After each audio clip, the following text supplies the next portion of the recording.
What's going on, Reapers? Devontae's Reaper Training, and today I'm going to give you guys the 5 keys when getting started in your fitness goal. We lit! To start off with, goal number 1 is you want to make sure you're setting a goal. So pretty much for the most part, everybody's going to go towards either gaining or losing weight. Few people's going to go into maintaining, but you really want to know exactly what your goal is. So if you have a lifting goal, say you want to get to like 225 on the bench, or you want to get to 405 on squat or something along those lines, that's going to be a goal that you're setting, and you want to put a time frame on it, but make it a reasonable time frame. You know, a lot of people do certain things where like they'll say, well, 20 pounds lighter in 2 weeks or something crazy like that, or then they'll go into these fad diets and stuff like that. So you want to make sure that whatever goal you're setting is very, very feasible. Like you're able to do it in a healthy manner. You're not like starving yourself or anything like that, or overexerting yourself, overtraining, anything of that nature. So that's number 1. And then when you set your goal, also make sure that it's a goal that is proportion to where you're starting out at. So if let's say you're just now starting lifting, right? Let's say you've actually never really lifted before in your life, right? A proportionate goal would not be you saying that you want to bench 425 within 3 months of starting and you've never touched the bench before. You know, unless you're like genetically gifted like Herschel Walker, it's not gonna happen. You gotta really take some time to like figure out what it is that you're trying to do and where you're starting from.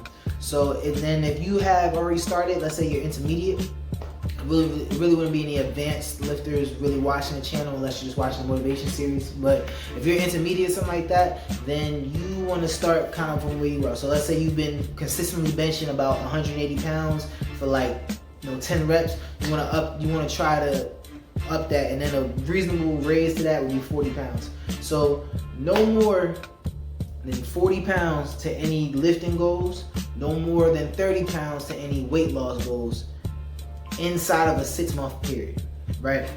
And you want to really take your time with this. And like I said, no more than 2 pounds gained a week, no more than 2 pounds lost a week when it comes to gaining and losing weight. And then next, once you get that figured out, you want to put together kind of like a base fitness workout routine.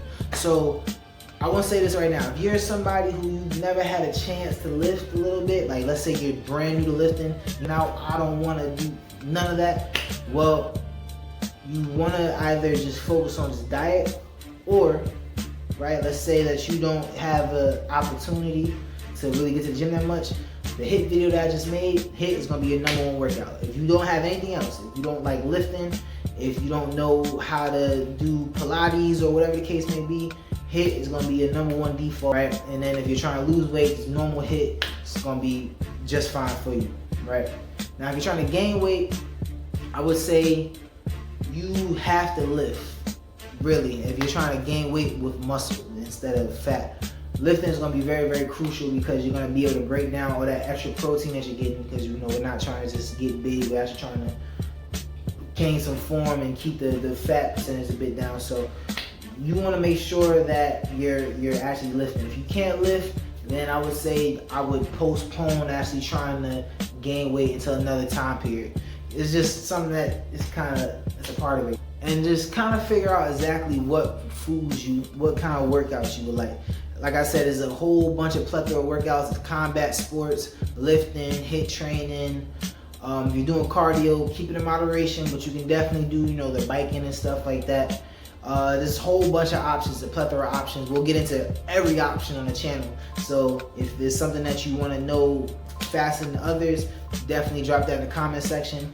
And while I'm at that, definitely like and subscribe if you're feeling some of the content that we're giving in the channel. Punch you in your face, motherfucker, I can see that.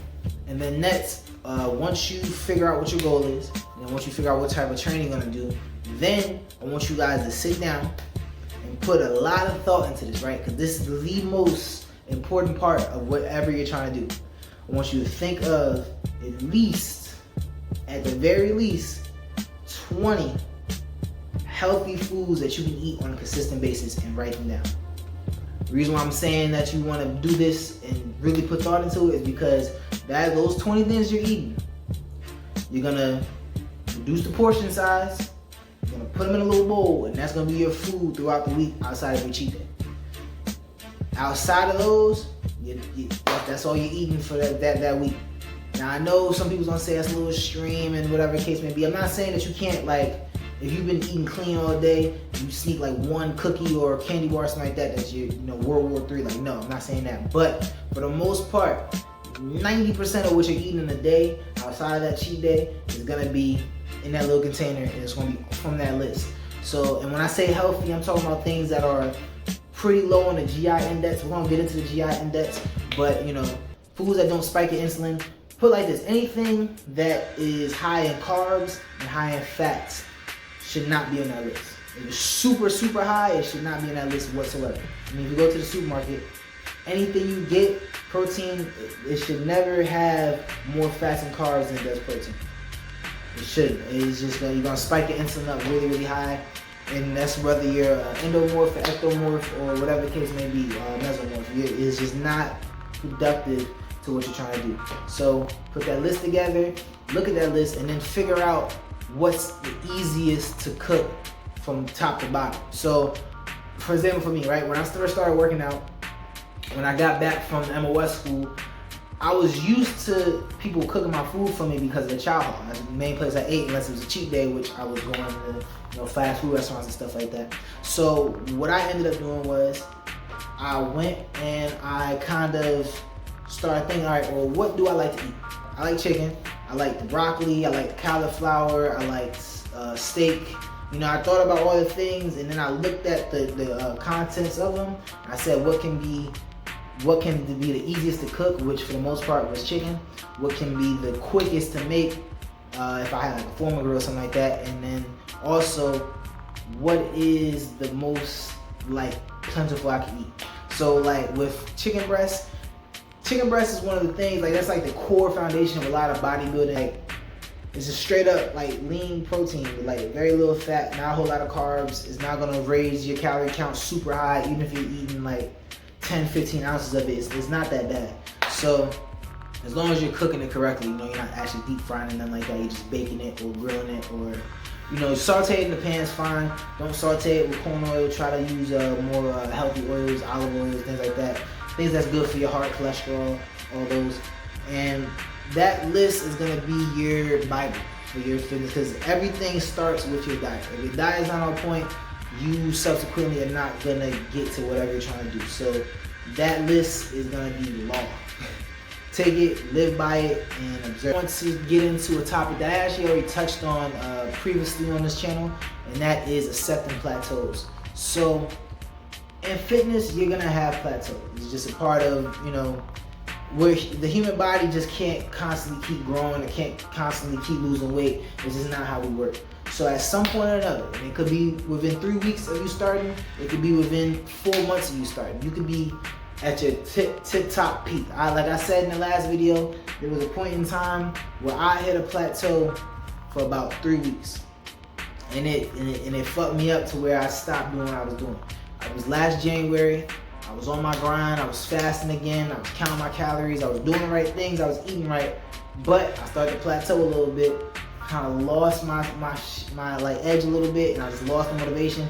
I said fuck it, and I ended up gaining more weight on top of that, which was a pain in the ass this last cut to get off of me. So your plateau is gonna come. You gotta kind of take them in stride. They're rough, I understand that, but this is one of those things that you just gotta be okay with. And to piggyback off of plateaus, one thing that's gonna keep you from falling into the plateau trap.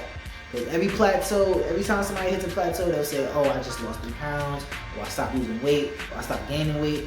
First thing I want to do is quit. I'll tell you guys this right now. I want you to go in your bathroom, right?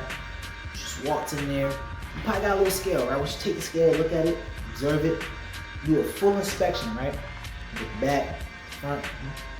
Take that bitch and slam it and smash it. And then pick it up and throw it out the window. And then go out with your car and run it over. Stop, back up. All right, follow me.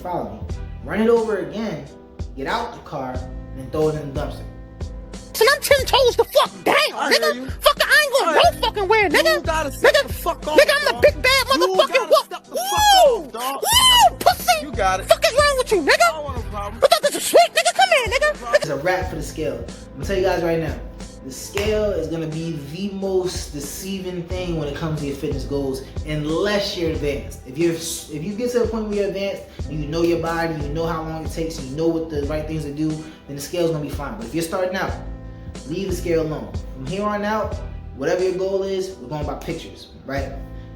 You're gonna take a picture once every week, like the Monday each week, and you're gonna just look through them at the end of the month, right? You're not gonna look too deep into them at that time, but that first Monday, the second Monday, the third Monday, and that fourth Monday, you're really examining to see where the progress is, and that's gonna tell you what's going on. Now, if you're trying to gain weight, that's a bit different, because your whole idea is based on the weight gain. So what you have to do is gonna be a little bit different. So what's gonna happen is you guys are going to weigh yourself only twice a month, right? And like I said before, do not, it's no more than 2 pounds a week. No more. If you weigh yourself after 2 weeks, it says that you gain 5.5 pounds, you're going way too fast. You need to slow down, right? You're gaining way too much weight. You want to make sure it's only 2 pounds a week. That's it. So that means per month, you're going to be making about 8 pounds. Now, your bulk, you want to kind of bring it as you start to gain weight. Like once you get to the point, let's say 3 months in, right? 3 months in is 24 pounds. That's a lot of weight. So you want to, as soon as you get to 15, you want to slow down a little bit. So your bulks are not going to be that long. I really don't advise bulks. I like to say go by your lifting weight, right? And then again by the pictures. But if you're really focusing on gaining that weight, then your bulks are going to be very, very contingent on the fact that you're not gaining too much weight per week, right? So it's going off of pounds, and it's also going off of your strength. Now with your strength, always make sure that you're actually logging how much you want to do a PR at least once every 2 weeks. Doesn't have to be once a week, but once every 2 weeks. After some time, once a month can be fine too. Once a month is actually probably even more better, just because it's not putting that pressure on you. So at least once a month, make sure that you're going in there, you're taking your PRs down, you understand what that is. Now, if you go by all of these 5 rules, I guarantee you're gonna be on a great track to getting towards your fitness goals. But the number one rule with all of this is you need to go out there and do something. Whatever it is, you have to go out there, you have to get active, you have to start with somewhere. Look, if you can't do any of these and you say, fuck it, I'm just gonna go walk for an hour every day until I figure this out, you started somewhere. That's good. That's the process. That's at least getting going. No one can get mad at you for that. But eventually you want to work your way into these 5 tips, but at least get started. Get started doing something. It doesn't matter whether right now, if you just inspired, you see this video, get your ass up, walk outside. I don't care if it's raining. You can go out there and do the you guys serve dance in the rain. You can go to the park and run up a slide or something like that back in the old days. Go do something. Get your ass up. It's Devontae. It's Reaper Training. I'll catch you next time.